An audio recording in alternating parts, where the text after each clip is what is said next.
صحیح بخاری حدیث نمبر 114۔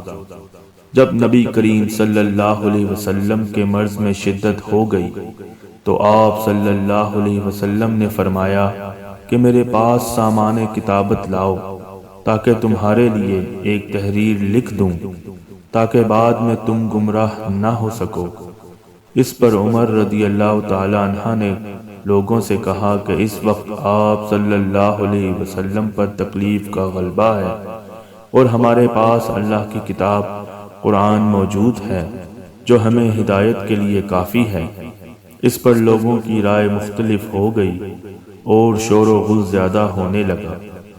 آپ صلی اللہ علیہ وسلم نے فرمایا کہ میرے پاس سے اٹھ کھڑے ہو، میرے پاس جھگڑنا ٹھیک نہیں۔